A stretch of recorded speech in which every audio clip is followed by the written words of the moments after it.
Ayan guys, naprito ko na yung isda. At magigisa naman tayo ng bawang. Luya. Ito ko na rin siya niluto as pinagprituhan ko. Nagbawas lang ako ng mantika. Tayo na natin mag-golden brown. Then isunod natin ang sibuyas. Iskabeching tilapia ang lulutuin ko guys. Ang gamit ko is kangkong. Yan, may siling ano tayo. Green onion. Siling haba. Ayan. Yun na natin. Yan, okay na. Pwede na ilagay siya. Sunod natin yung ating kamatis. Aray, nakarito na ako. Sunugin natin guys.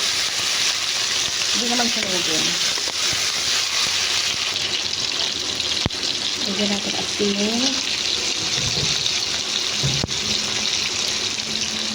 Paminta. Yan na maganda na siya tingnan.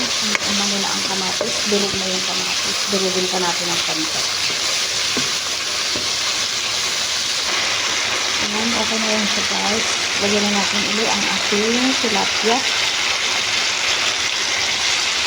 Wow, yummy.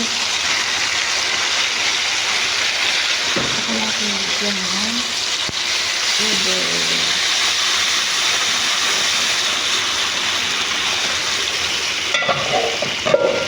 Yan, ganda ng kulo guys. Lagyan na natin yung siling haba. Pinimplahan ko nga pala ito ng ano lang guys. Paminta, asin. Hindi ako naglalagay ng MSG.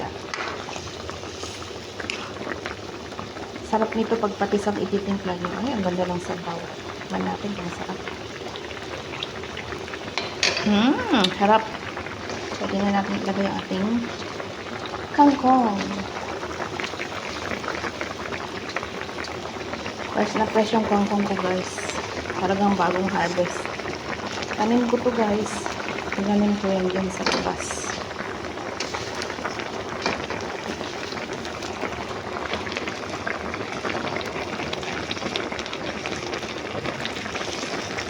Ang sarap na naman. Napapakain ako ng kanin. Napapakain ako ng kanin ngayon guys. Takpan muna natin. Check na natin guys. Uy, sarap. Yan, okay na siya. Pwede na natin ilagay yung ating spring onion.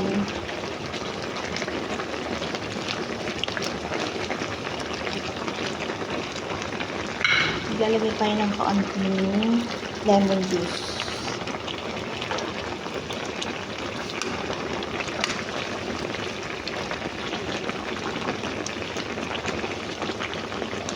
Tignan natin.